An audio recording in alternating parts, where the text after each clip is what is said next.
All right, to begin.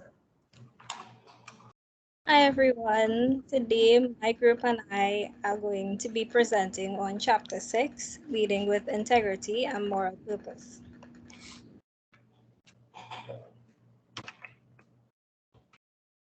presented by Sean Sadies and myself, Abigasia. So in this chapter of Integrity and Moral Purpose, we will first be examining and discussing a module of leadership known as Transformational Leadership and the influence of leadership style in order to inspire positive changes in both the employees within the organization and outside the organization. In addition to this, we will also be discussing ethical environments as well as processes on how to create and sustain ethical organizational environments pertaining to the moral dimensions of transformational leadership in modern times.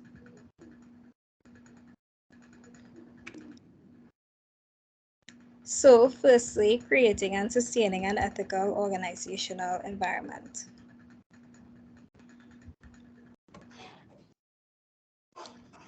So, ethical organizational environment or ethical environment is how we are going to discuss how a leader or a person can create and sustain an ethical environment both within and outside an organizational environment. So, organizational ethics are simply the principles and standards by which companies and leaders operate. It is a form of appealed or professional ethics that addresses the moral choices of human behaviors prompted and adhered to by organizations and businesses.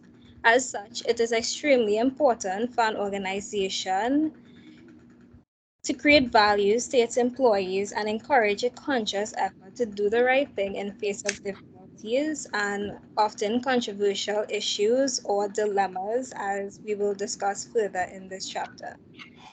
So, as you can imagine, it is extremely important not only for companies to set positive ethical standards for their employees, but also to sustain these ethical principles and incorporate them more into their strategies and policies. Because without them, as you may or may not know, unethical activities can have a negative impact on not just the people, but also the organization. Whether that can affect employees' performance, business reputation, or even business credibility, it is certain that unethical behaviors can create serious consequences for both the individual and organization involved. So, just as it is important for employees to focus on accomplishing company tasks, it is equally important to ensure ethical conduct among employees and leaders as well. So, how does one promote ethical standards? Well, Nash 1990 proposed four qualities that are crucial for participants and leaders to facilitate.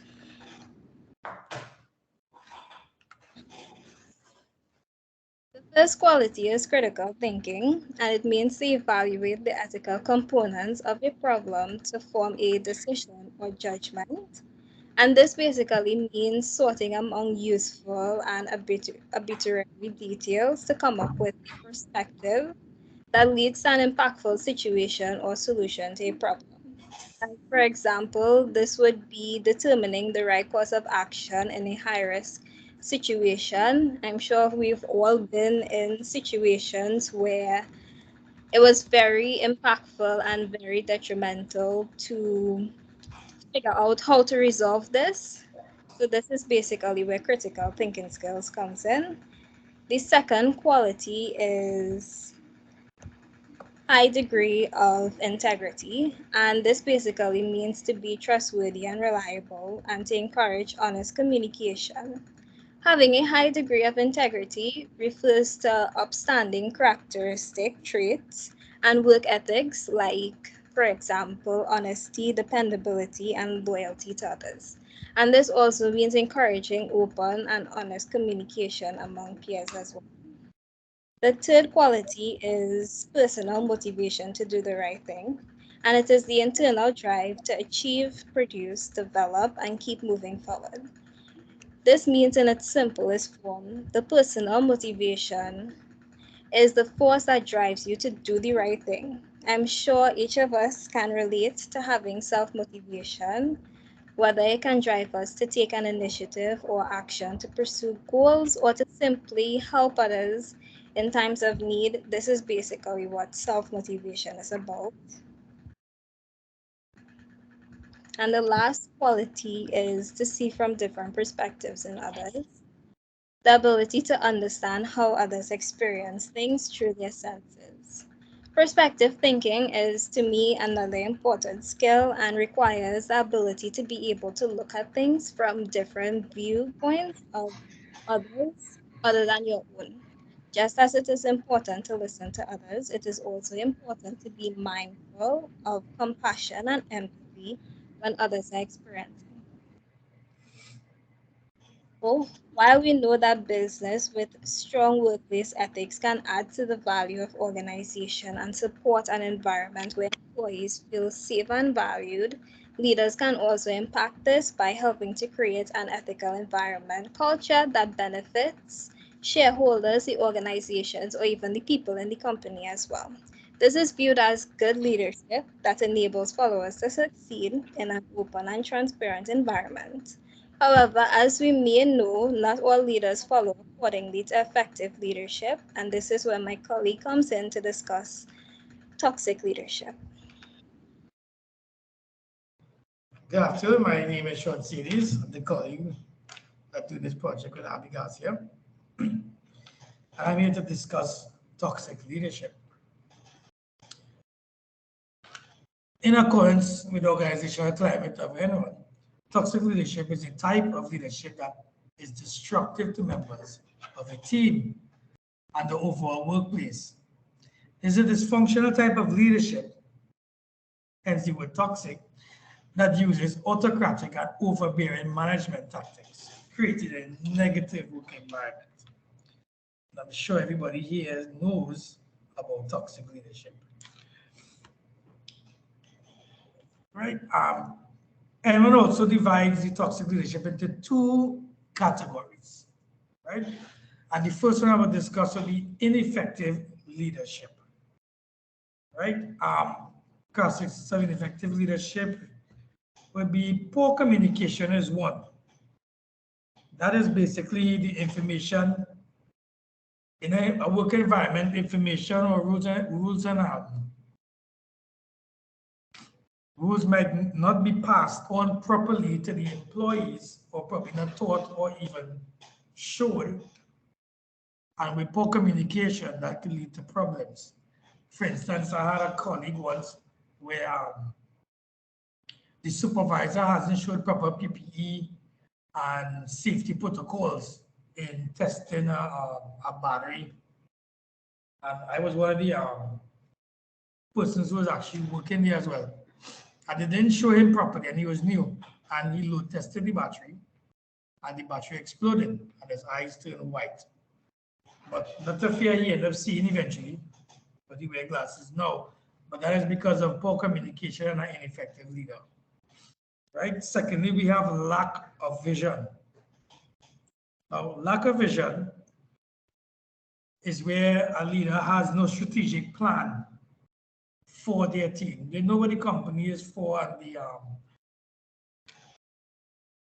the core values that the company will have to offer. And we say they know the mission and the vision statement, but the leader itself is not executing a proper strategic plan for their employees. Hence, they themselves do have vision. So they can, if they themselves do not have vision, they cannot pass it on to the actual employees, correct? Thirdly, we have accepting credit where credit is due. Now, is there anyone in this class here ever had a supervisor that actually take credit for something that you did, and you basically haven't, you basically, let me just say, didn't feel comfortable with this went on and it actually demotivates you? Well, that is a perfect example of an ineffective leader in respect to accepting credit where credit was supposed to go to you. Right. Lastly, we have an ineffective leader that is unfocused.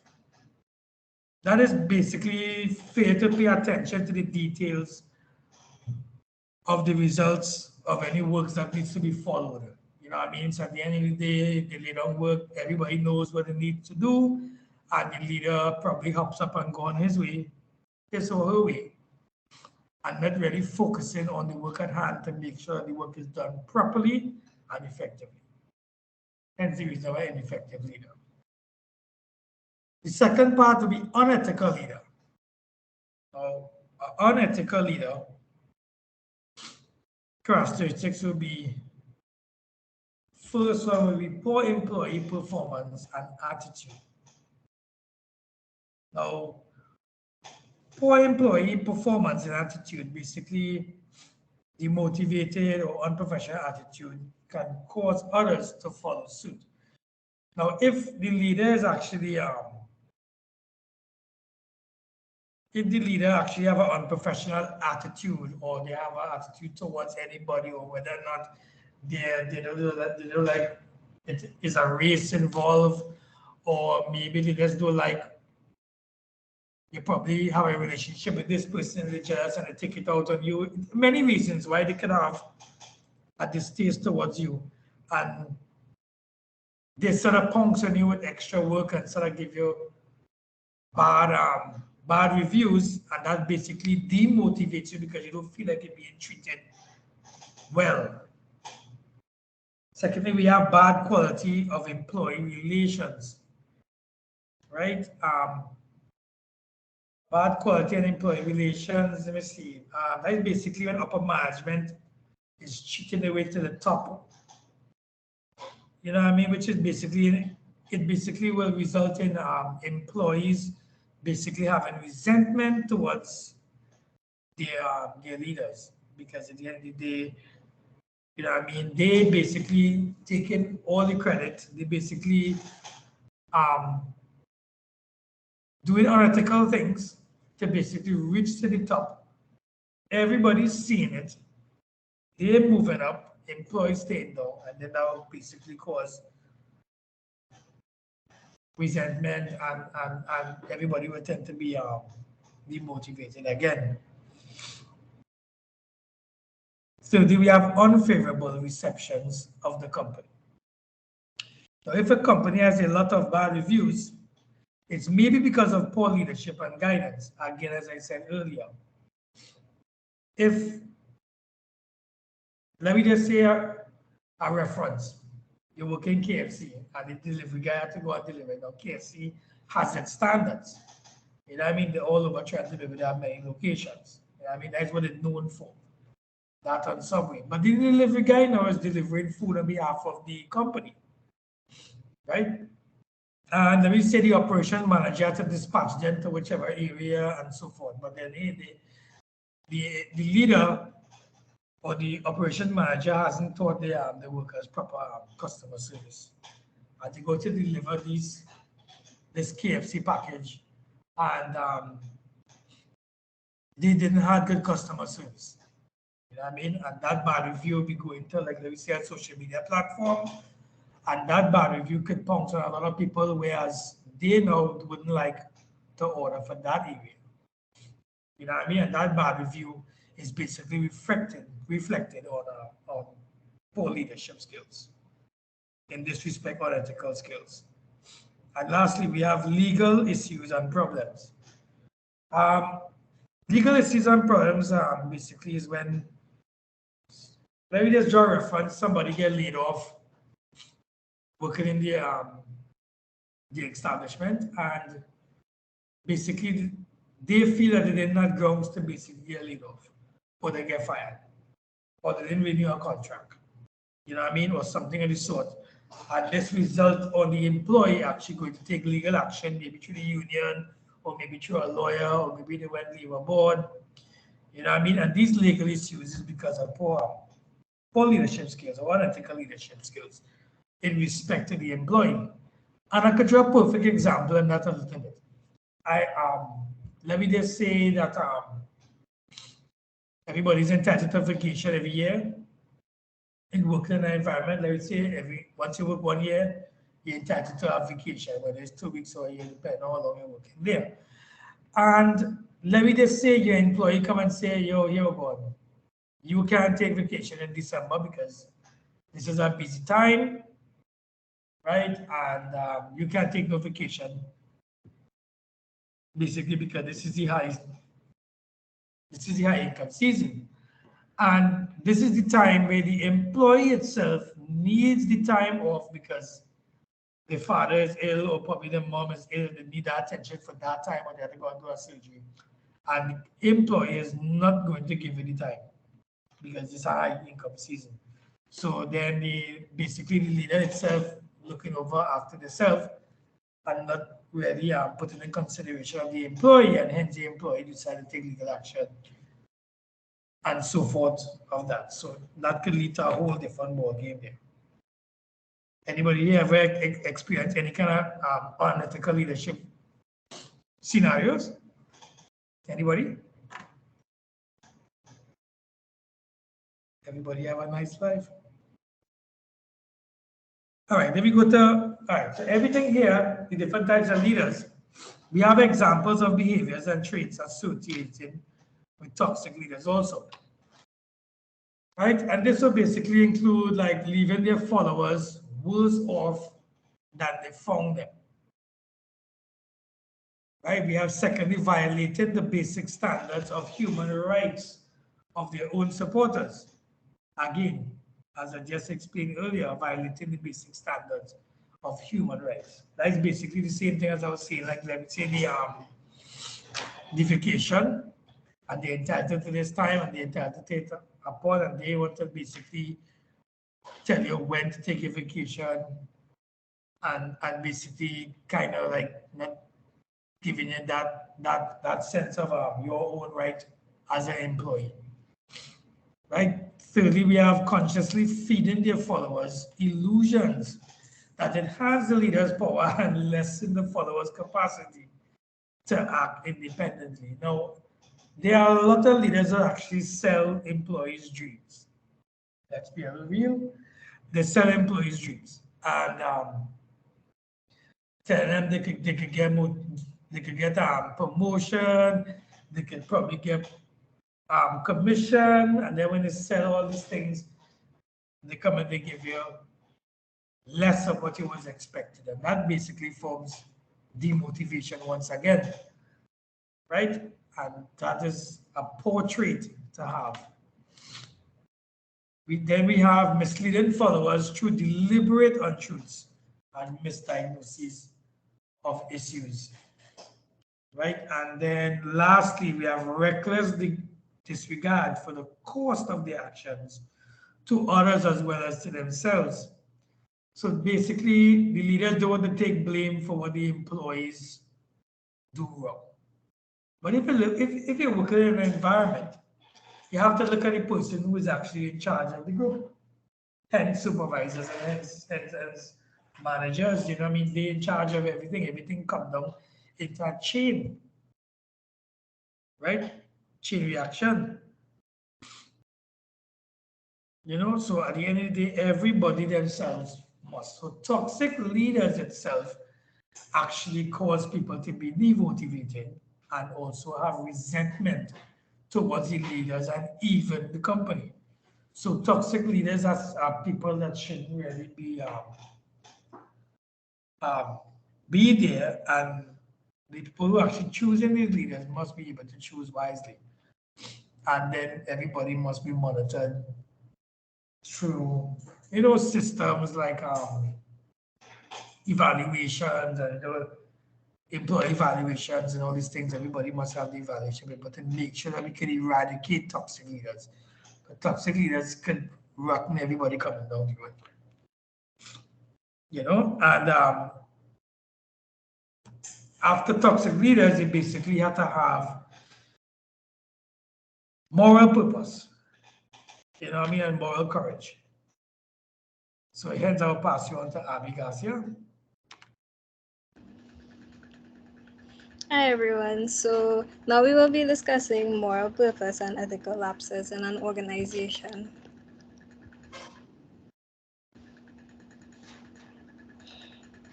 So first off, what is moral courage? Well, Sam Manekshaw proposes this in a nice definition.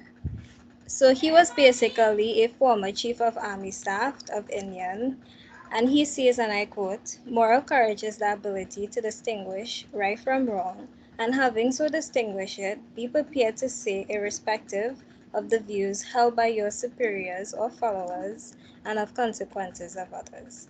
In other words, Sam's quote means that moral courage is the courage to act upon your ethical values to help others and requires a steadfast commitment to fundamental principles despite positive risk or dilemmas that might incur. This is one of the most fundamental values of leadership and a very powerful method of combating ethical lapses and dilemmas, while also distinguishing right from wrong. While when we think of moral courage, we immediately think of courage as the ability to stand up for or against someone in light of values or personal beliefs. While that is true, it is also not just about being brave or heroic. It is also a personal commitment to take action for right and what is right, despite the potential threat or risk that you might lead on or come with it, as Sam proposed.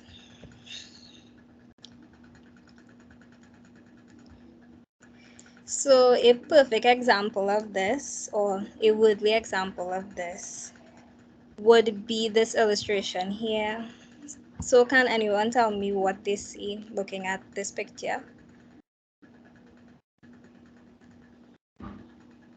Anyone? Yeah, conscience, good and evil. Yeah, that's basically what I see as well. Anyone else? So, yeah, anyone? Anyone else? Yeah, it's the same thing. I honestly thought it was my conscience as well. Okay, great. So we are all thinking the same. So basically, humans have a deeply ingrained sense that the battle between good and bad exists and that we are ourselves are in the middle of this. So this picture perfectly explains that to me, where we have a man who is seemingly put in a situation where he wants to do good but is struggling to make a conscious decision. Then there's a devil on the left of, well, my left of his shoulder, representing temptation, while on the opposite of his shoulder, there's an angel representing good. And this basically goes back to moral purpose as an act of courage. So, an example of this in reality would be picture that you are walking down the street and there is an elderly person in front of you and they happen to drop their money without noticing and you happen to see that. Now, the right thing to do, the ethical thing to do would bring it to the woman's attention and give them back their money, which I hope most of us or all of us chooses to do that. There are few people that would choose to do the opposite, the bad thing to do, and take the money for themselves. So all of this to say is that moral courage is basically you choosing to do the right thing, putting yourself behind others, and choosing to do the ethical thing to help someone in a situation. Because it's the right thing to do and it's the positive thing to do because you are making someone's day while doing this.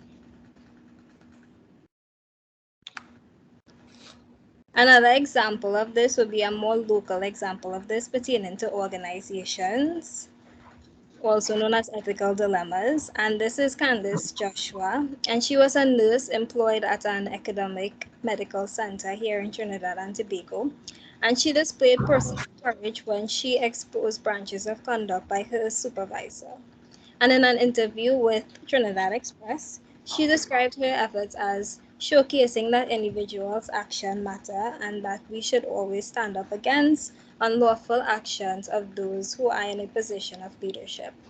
Her situation is a prime example of both personal courage and uprightness, in my opinion, to take a stand against unethical principles of someone who is in a more higher position than she is.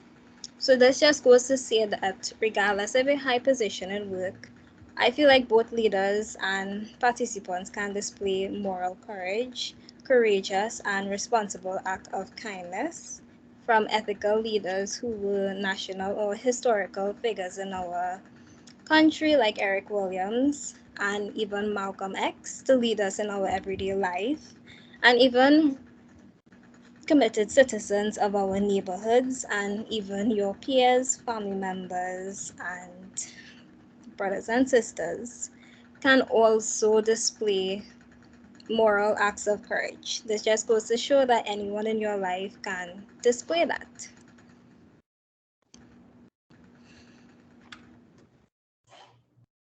So now the importance of moral courage. So the first thing is it empowers good leadership, and it basically means it challenges leaders to do the right thing regardless of the situation and cost that must incur. So this just goes back to the example I used previously that moral courage emphasizes the role of a character rather than one's duty in order to bring about good, regardless of the negative consequences, situation, or dilemmas that will occur. And it basically says that ethical leaders understand this and uses moral courage to empower good leadership for others. The second is it influences courage to innovate. It encourages leaders to be able to accept potential failures that may encounter and see it as a learning tool for future business growth and development. As such, leaders must learn to try their best while still being mindful of the fact that failure is a natural part of learning and growing. Obviously, this is not simple, but in my opinion, with failure, once we can accept it as a part of life and the process, we can also learn and grow from it. So view failure as a stepping off tool to future success and accomplishment. Next, we have courage to admit mistakes. And it basically means it uplifts leaders to be able to admit their mistakes and accept vulnerability as a part of the process. So this also goes back to the previous example and means being openly vulnerable and comfortable with admitting mistakes or faults. I'm not sure for everyone, but I personally view vulnerability as our true emotion and it should not be classed as being weak or soft. To me, it is a human emotion and good leaders express vulnerability, especially in light of mistakes. And the last quality is having the courage to step out of unhelpful situations. And it influences leaders to be brave enough to be both recognized and moved away from unproductive, unhealthy situations. As such, when situations or circumstances are out of your control, it is easy for us to get overwhelmed by fear and negative emotions. However, good leaders are able to recognize unhealthy situations for what they are and be able to step away from that and move towards positive and productive interventions that can help them and their business thrive as well. So now I will pass you back on to Sean to discuss the next point. So again, what is ethical leadership? According to Kulagowski, 2022, and this is a lovely picture of her right here on the right. She said, demonstrating appropriate and thoughtful conduct inside and outside the office, respecting ethical beliefs and values of others, as well as being motivated by the rights of others. I think that is a good definition of ethical leadership. There are 8 flaws, flawed assumptions about ethical leadership, and basically we'll go through them one by one, right? So the first one we have here is ethics is the heart of leadership. You can't have a complete discussion, without leadership. and without including the ethical components associated with, with the leadership process. So basically, in other words, without ethics, it's like the functionality of everything else, like your heart and your body. Without your heart, nothing can function or even function properly. That's more or less why ethics is basically the heart of leadership. Secondly, we have all leadership is values driven. We need to reframe leadership, so that it represents values that reflects good ethical leadership. And then we have thirdly, personal values intersect with organizational values. The journey to ethical leadership begins with an examination of personal values, and ongoing reflections of the personal values. Now, everybody has personal ambitions, and you might be working in an organization, and people will tend to be highly motivated because you have your own personal ambitions, and you want to accomplish X, Y, and Z. You will basically be motivated and self-motivation. You know what I mean? And so at the end of the day, with self-motivation, aligned with your work organizational values, can intersect. 4, we have ethical leadership can be learned. Ethical learning is a process, because you know why? We all are human beings. Right? So the process is involving experience, reflection, conceptualization, and application. We all are human beings. Experience is something you can't be taught. Experience takes time. Everything takes time. Nobody can rush or can be, unless you're naturally born leadership, and still you would need the experience to go there.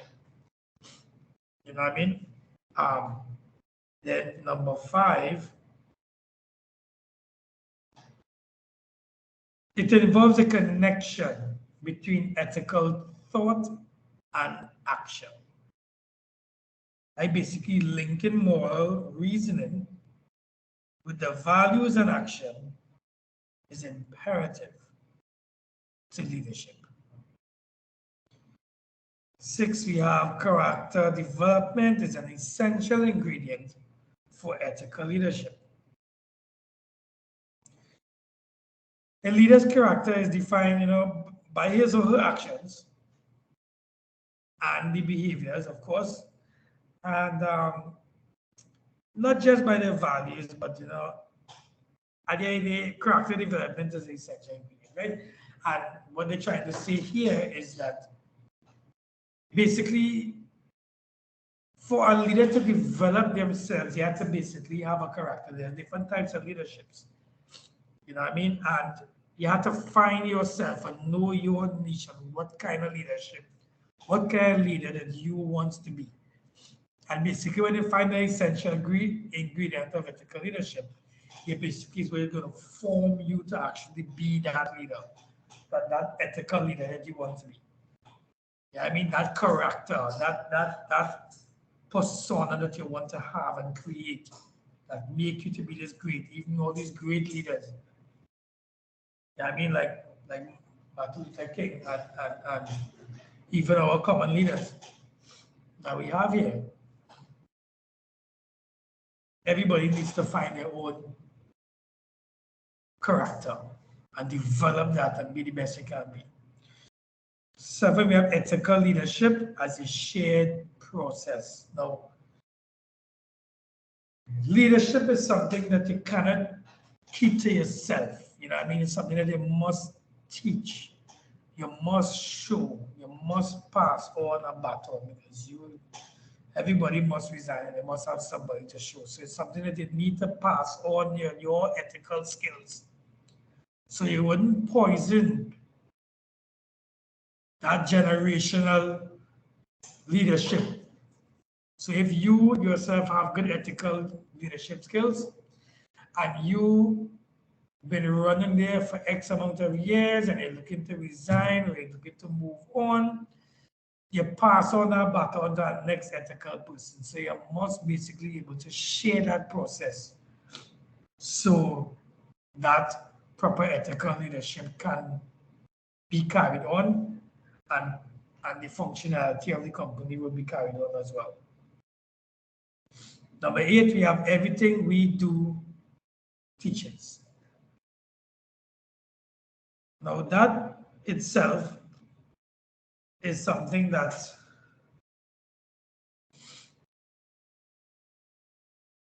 a leader basically finds something that they like to do, right? And let me just say you are a leader and let me say you have a strategic way that you do things.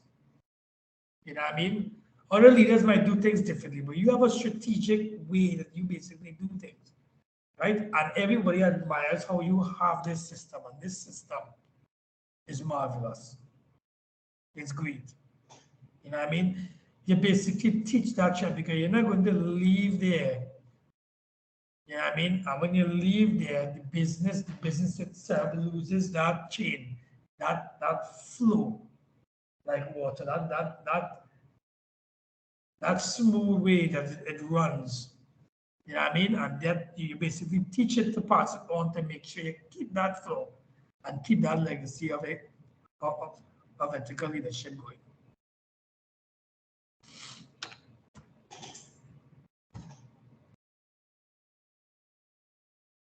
Ethical culture. Ethical culture can be defined as a set of experiences, assumptions, and expectations of leaders and followers about how the company encourages them to behave ethically or even unethically.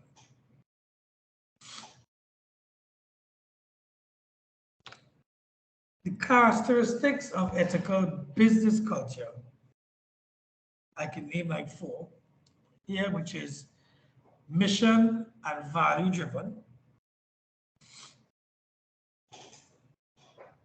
Secondly, we have build strong relationships of trust and respect. Thirdly, we have eliminate people who does not share the values. And lastly, institutionalize ethical values. Now, mission and value driven. Mission and value driven, at the end of the day, everybody must have that level of motivation, as I once said, and the company must have a mission and vision statement that they will carry through, and they want to make sure you have you want to create an environment that basically carries that mission and vision and those values and core values through with smooth and effective way. You know what I mean? You want to get a nice flow. Excuse me. Build strong relationship of trust and respect. Now, building strong relationships and with trust, of course, and respect, right? In a business, in a company, you want to be able to build trust and have respect. It is very important as a leader. You can't be a leader and basically treating your employees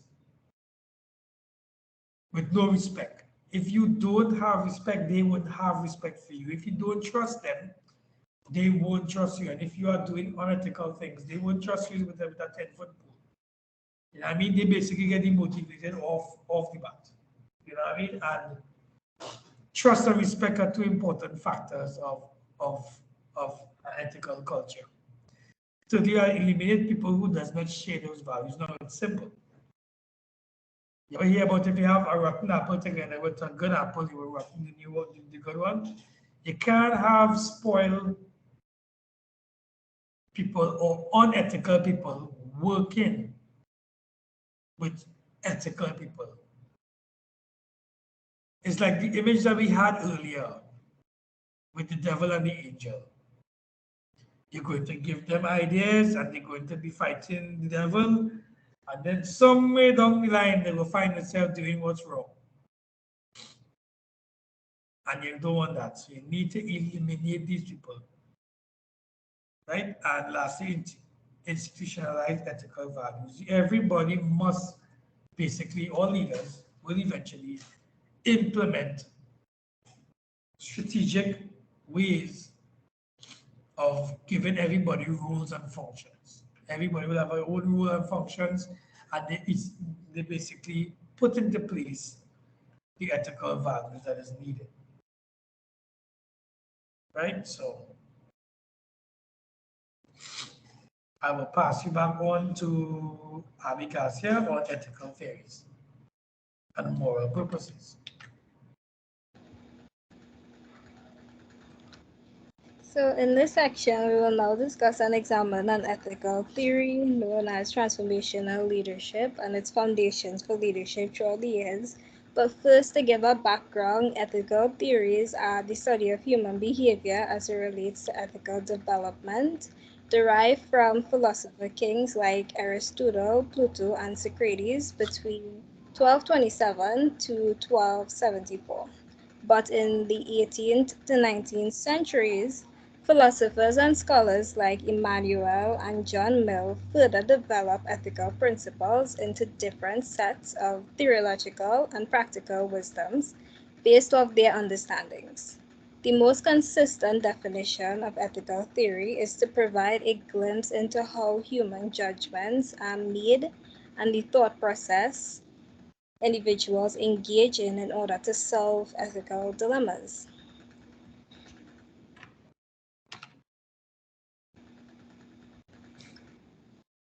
So the most famous version of ethical theories is transformational leadership, and it was coined by a sociologist named James V. Downton in 1973.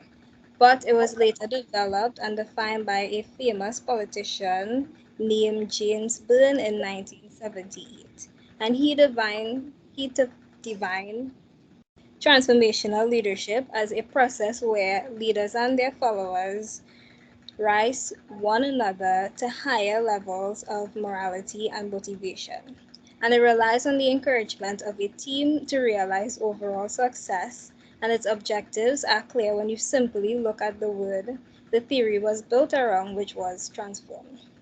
When discussing more of Byrne's philosophies on transformational leadership, he puts attentive focus upon motivation and values.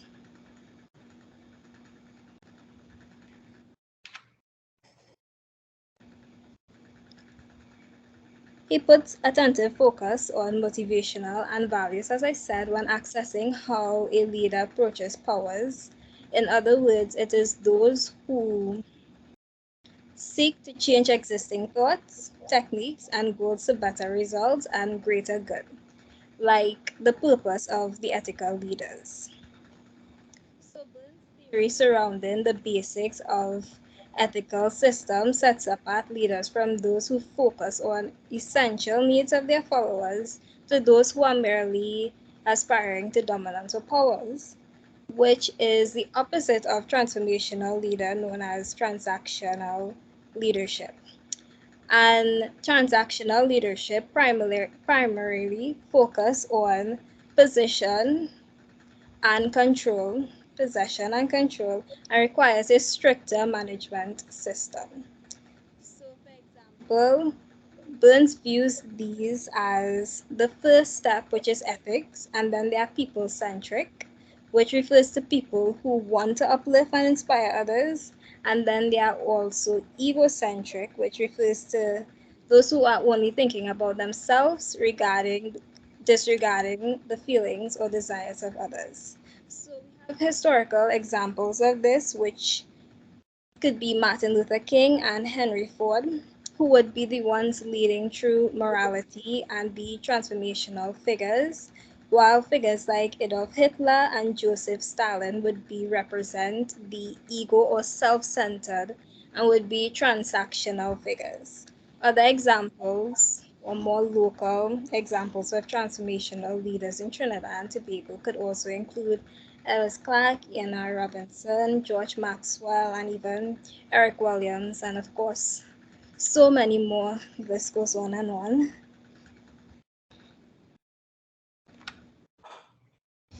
So since we now know what is transformational leadership, and since it is a type of leadership and the style that can inspire positive changes in people who follow them, and the qualities now or characteristics of transformational leadership would include as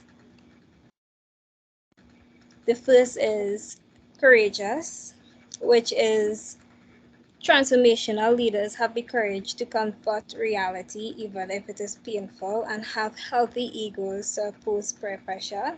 As such, they strive to keep their egos under control, putting the best interests of their teams and their organizations before their own personal gain, especially even if it is the most painful and hard thing to do.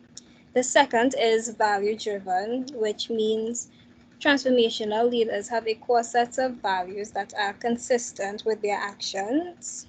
So, as such, they install a common set of values in all their employees, improving their cohesiveness and willingness to work together to achieve a common goal. The next is openness to new thinking. And transformational leaders are constantly open to innovation wherever it may arrive. They constantly look at opportunities to do things differently and are always open to new ideas, no matter where those ideas may present themselves. Hence the name transformational. Next is commitment to achieve active listening. Transformational leaders hear ideas with an open mind and respond without judgment. Sorry. As such, they commit to employing active listening techniques so that their team members feel seen, understood, and respected. And to me, this is one of the most important qualities a transformational leader can have.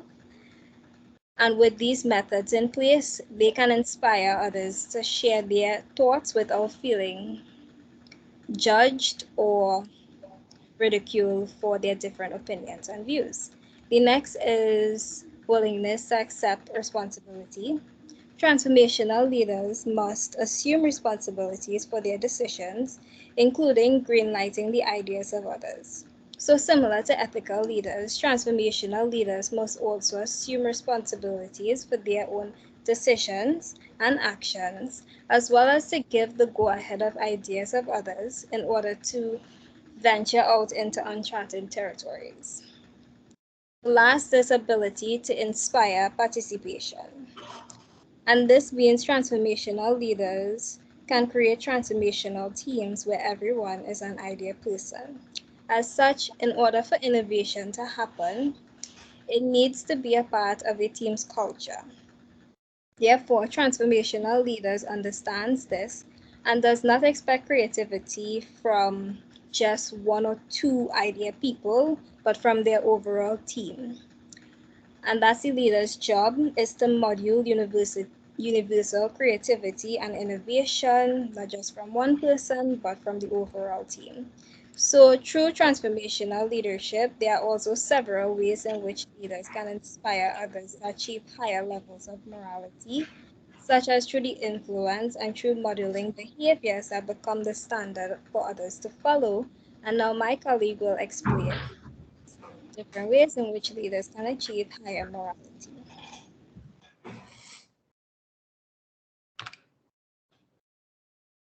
Modeling a moral purpose. Modeling is an approach used by companies and leaders to show employees how to do something and guide them through the process of imitating the modeled behavior. Behavioral modeling is a component of the social learning theory derived by psychologist Albert Bandura in the late 1970s.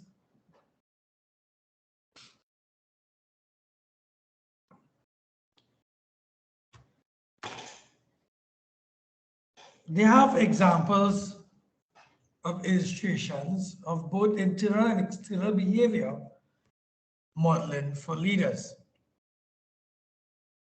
First one, leaders can learn ethical practices by observing those who model these practices in their leadership approach. For example, effective communication, professionalism, and building trust. Now, leaders must at some point in time able to find a strategic way where they can function the business as well as gain the trust and still have a level of professionalism with the employees or the team members, right? And the examples of illustration and behavior modeling for participants in an organization. Now, participants also model behaviors that inspires business leaders ethical awareness. For example, participants influence their leaders to be more empathetic when resolving employee issues. You know what I mean? And secondly, their participants can also model externalizing behaviors. And for example, some of that would be disobeying rules, physical aggression, and verbal bullying in the workplace.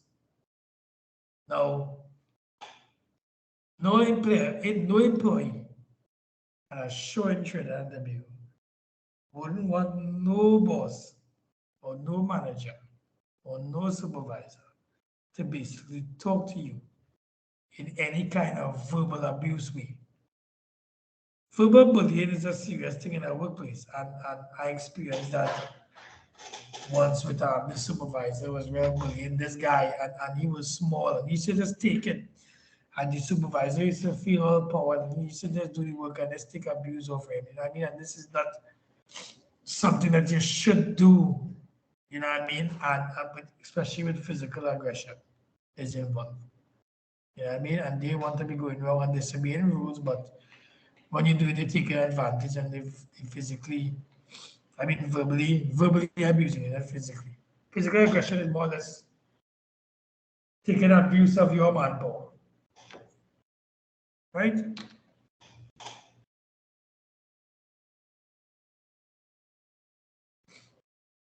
Secondly, we have dialogical leadership. Dialogical leadership, or moral talk, as most people will probably know it as, focuses attention on two levels at once, which are the nature of the actions people take during an interaction and the quality of those interactions. Those are important. Now, I want to go through and give you some examples or try to explain a little bit more on this. So let me give you some examples of dialogical leadership in an organization and how they inspire others. Embrace the power of vulnerability. So they're basically trying to let people know, let the employees know, or your team members know, where's the vulnerable part, so they could try to come together and get it rectified. Secondly, we are holding out hope in an upbeat and positive manner. Thirdly, we have encourage a perspective that shapes attitude and beliefs towards various aspects of life. It's always good to have good attitudes. And I know you do things to actually bring everybody to one. And you show them things about life at the same time, towards various, as I say, towards various aspects of life. So you let people know that what you're doing, it always have a purpose to everything. And you want to make sure you want to help them too as well. Fourth, we have boost their self-confidence and help them stay positive even in difficult times. Now, this is something that we need to have a lot of. We need to have leaders that are willing to push workers, not just to do their work, but to boost their moral way of thinking, their lives. You know what I mean? Help them build self-confidence in themselves and a happy, yes, I got to say, the husband and wife, happy life, happy wife. It's the same thing in an employee, in a work environment. You know what I mean? A happy worker, you will have great productivity.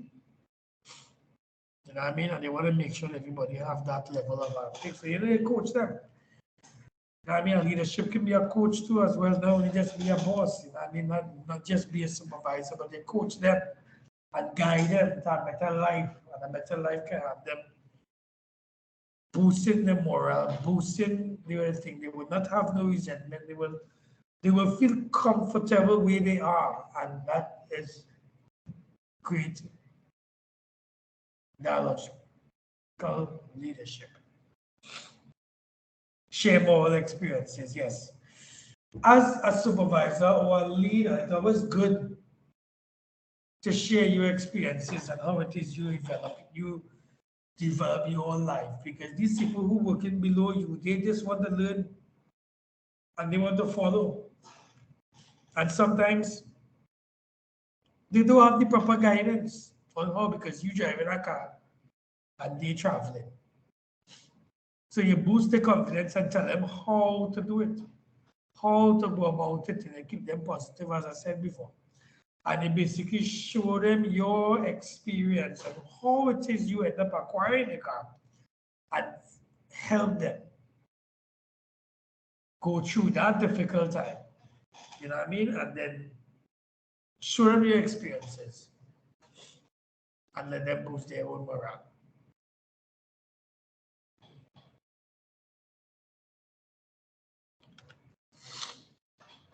Now that will bring me back to ethical decision making, because you must be able to make decisions, and this is an important factor as well. Right. So thirdly is ethical decision making. As stated by Shabat in 2020, an ethical dilemma is a paradox that comes up when there are two or more options, but neither of them are the best ethical or moral option. In simpler terms, it is a problem in the decision-making process between two possible or unacceptable options from an ethical perspective. Feel like you're between a rock and a hard place because you don't know what decision you can make. But once they're not ethical. I have this diagram, right, from Eyesight. Pull it from Eyesight website. Identify the problem. So you have a problem and you want to identify that problem. Next step would be you basically collect the facts about the problem.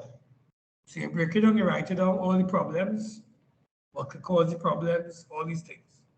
So you're collecting facts or data about your problem. Next step will be you're basically going to explore your options on how you can attack this problem. So you're going to list all the possibilities that you could have to deal with this problem. And then when you have all the list of problems now, then you're going to weigh options which might be the best, which might give you the way you think that give you the best outcome. And then when you think about the one that will give you the best outcome, you decide on that action and you act on that action. And when you finish that action, then you can reflect on the outcome. And then you can make note of that for future references. So ethical decision making refers to the process of evaluating and choosing among alternatives in a manner consistent with ethical principles. Any questions on that so far? Ethical decision making on the process I just explained? No? All right. No, not good. Great. And isn't that picture seems like an easy process? Does it seem like an easy process? But I'm pretty much sure if anybody encounter a problem, I don't think they might even think about taking a process like this. But I believe once with practice and experience go along, you might be able to even think about options. You might probably just think of the right decision right away, correct? But you know what I mean? You just want to make sure that, you know, by making an ethical decision, you want to make sure that you make the right decision, not only for you, but for also that could benefit the company, employees, and yourself. Because you have to think about everybody. You know? Several approaches you can use to resolve an ethical dilemma.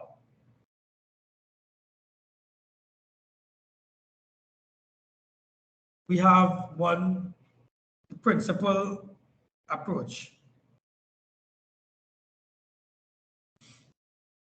These are decisions that are made according to a principal or a leader.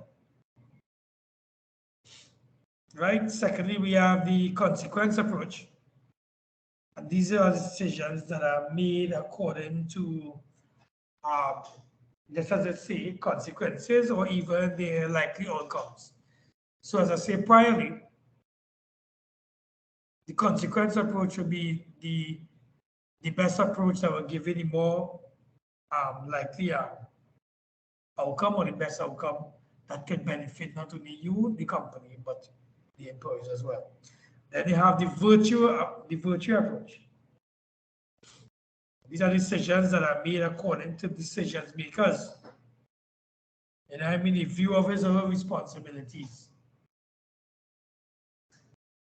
Lastly, we have the moral sentiment approach. The moral sentiment approach is decisions like that that are made according to the decision maker's feelings. So in other words, you as a leader, you can basically make a decision, but it's how it depends on how you feel that you think that it will work, this will work better. Everybody could fight against it, well, no, but your feeling, your gut say yeah, and you run with it. So you make a moral sentiment approach.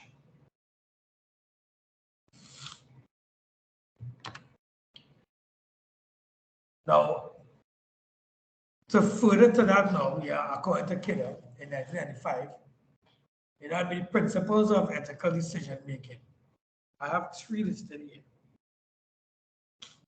Right? Ends-based thinking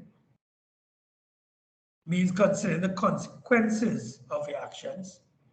Well, I'm sure everybody know that. Accordingly, when you make a decision at the end of the day, you tell yourself when you make that decision, whatever the consequences are, whether it's good or bad, you gotta face it. Secondly, we have the rule-based thinking.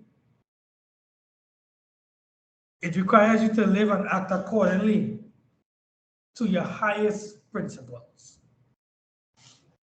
You know what I mean? Your own ethical way of doing things, your own standards, your code that you want to go by, or however you decide to live and your codes are at the end of the day, your level, that is where you basically live and act by.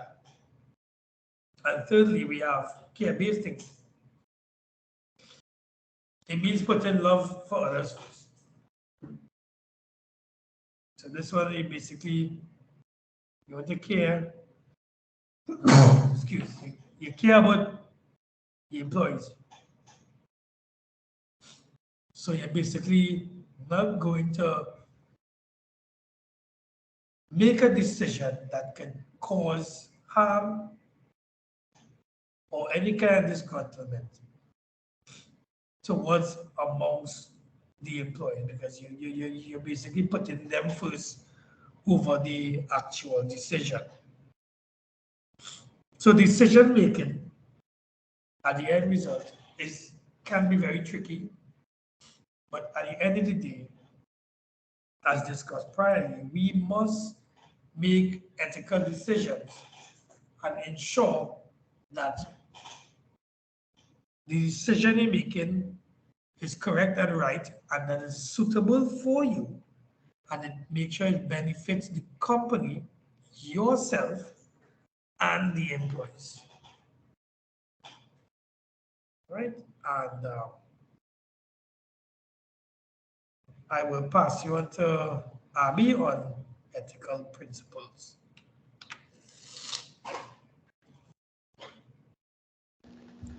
So we now move on to principles and standards which are presented in ethical decision making, and it is referred to as ethical principles.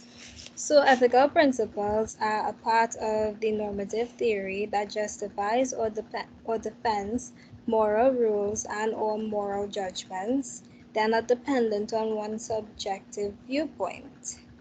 So this is basically, in simpler terms, the art of leading people and making good decisions based on a defined set of values, whether that be being honest, being courageous, being loyal, etc., which we will now be discussing further and is crucial to any business success.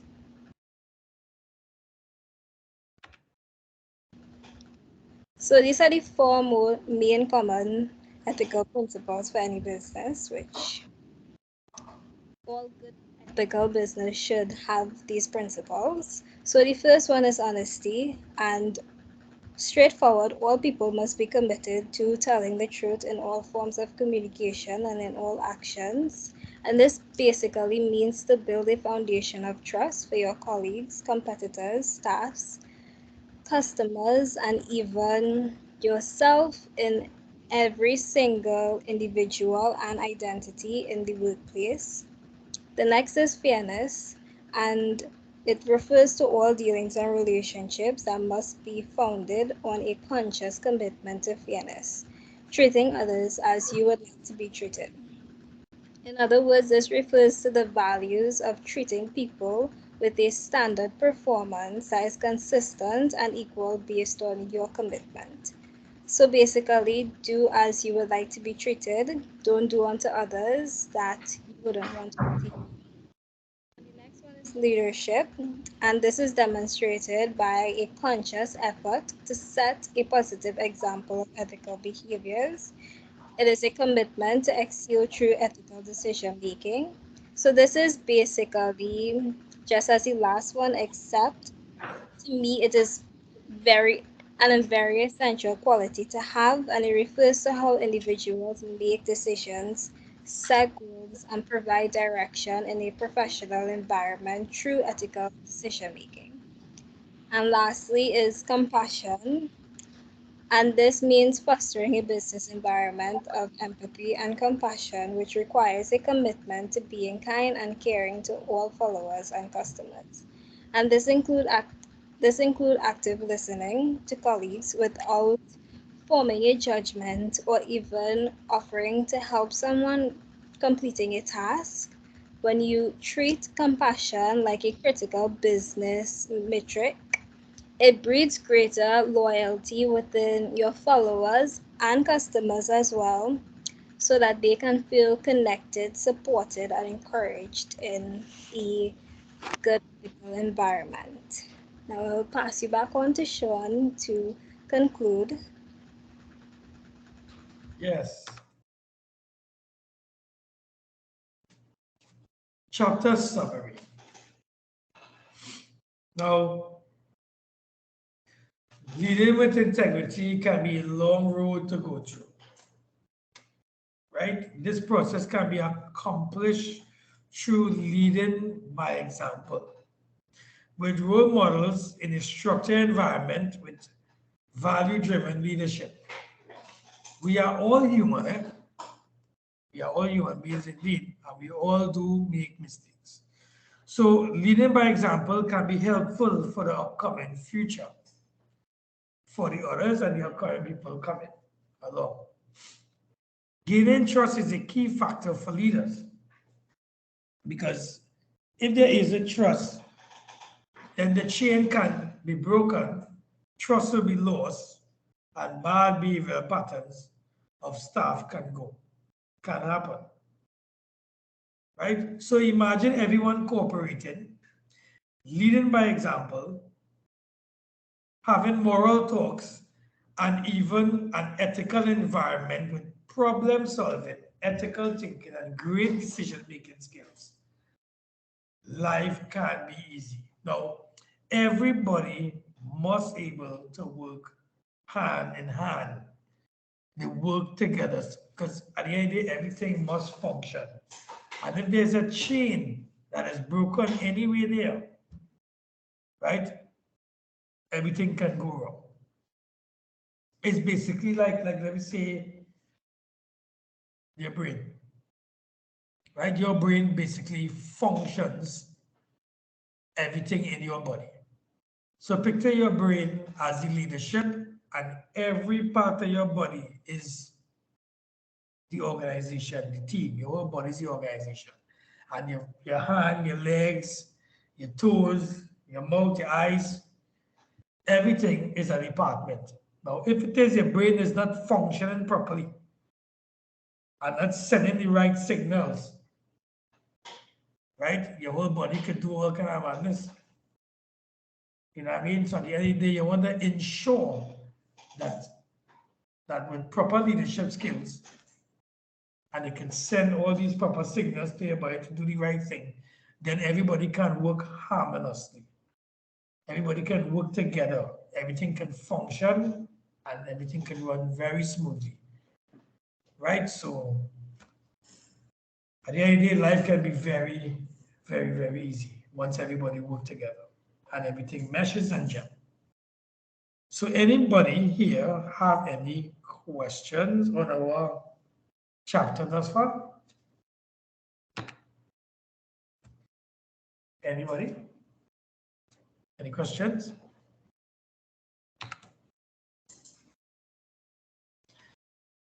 Well, if nobody has No question. if anybody has any questions, then we could conclude by saying thank you for listening to our presentation between myself, Sean Series, and my colleague, Abby Garcia. Right? And anybody can enjoy your night, and thank you so much. That's it. Thank you, everyone.